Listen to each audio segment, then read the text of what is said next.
l'Afrique. Nombreux sont les Africains qui, lorsqu'on parle de la... Les gens me posent souvent la question sur le leadership chrétien. Bon, pour comprendre le leadership chrétien, il faut aller... Les gens me posent souvent la question sur le leadership chrétien ou le leadership en général. Mais ce qui m'intéresse plus, c'est le leadership chrétien. Pourquoi? Vous allez comprendre. Pour comprendre le leadership chrétien,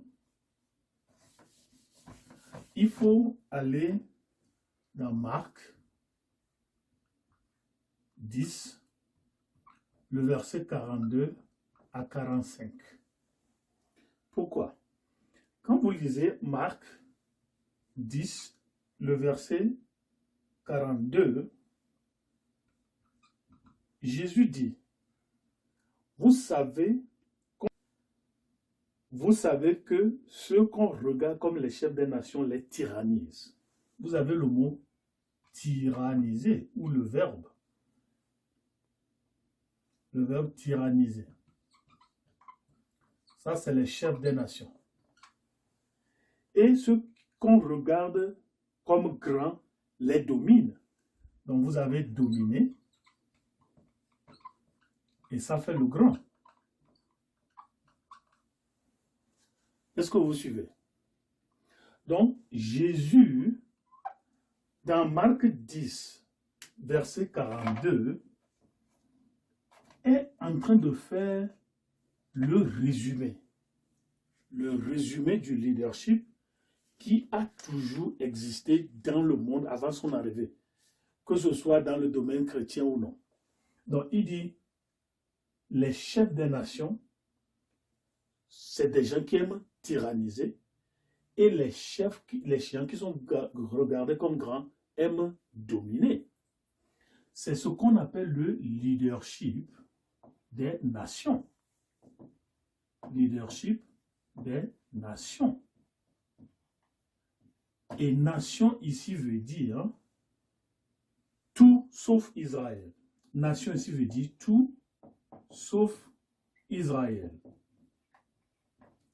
Et même quand nous allons dans l'Israël, le Sanhédrin, qui est comme la cour politico-juridique, religieuse du pays, à la naissance de Jésus, l'Israël était une nation colonisée. Donc le Sanhédrin, qui est le gouvernement religieux, a vendu sa religion à la politique romaine pour avoir de l'autorité. Et les citoyens étaient des esclaves. On leur taxait même les maisons, même les champs de vigne.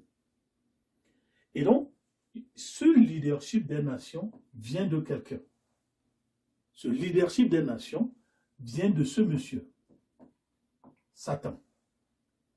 Et quand vous allez dans Ézéchiel 12, 14, il dit, je veux monter sur les nues, je veux. Donc vous voyez ici le leadership autocratique.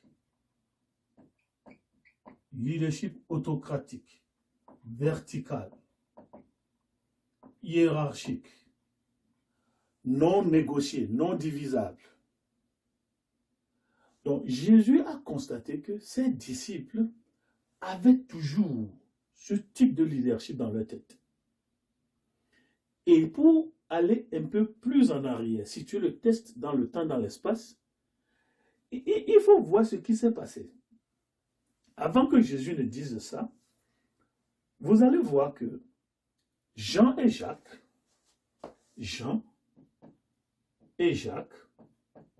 les fils de Zébédée, Zébédée sont les fils du tonnerre. C'est des enfants qui savent conjurer le tonnerre. C'est des enfants qui savent invoquer le tonnerre. Avant que Jésus ne dise ceci, ces deux messieurs pensaient comme à la politique moderne. Il y a l'un qui dit que l'un soit à ta gauche, que l'un soit à ta droite. C'est-à-dire quoi? C'est un exemple. Si Jean est à gauche, Jacques est à droite, Jésus lui-même est au milieu. Qu'est-ce que ça veut dire? c'est des enfants qui pensaient que Jésus allait devenir président de l'Israël. Jésus allait constituer son gouvernement. Donc, pour eux, Jésus est le président et Jean sera le premier ministre et Jacques sera le président de l'Assemblée. Voilà comment le leadership des nations, le leadership vertical, hiérarchique, personnel, indivisible, même jusque-là, après quelques années même avec Jésus, les disciples pensaient toujours au traditionnel. Donc Jésus le sachant, il leur dit, tout ce que vous pensez là, c'est ce qu'on appelle le leadership des nations, où les gens ont le pouvoir pour dominer, les gens ont le pouvoir pour asservir, les gens ont le pouvoir pour tyranniser. Ça, ce n'est pas le leadership de Dieu. Donc Jésus dit, quand vous prenez le verset 43, il dit, on va lire, Jésus dit, il n'en est pas de même au milieu de vous. Hein? Ça, c'est une conjonction d'opposition.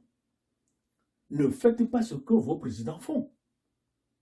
Ne faites pas ce que vos gouvernements font. Ne faites pas ce que vos officiers, vos directeurs, vos inspecteurs régionaux, tribaux, tout ça font. Il faut qu'il y ait une différence à votre niveau. Et comment faire cette différence? Nous allons en parler dans le prochain volume. À tout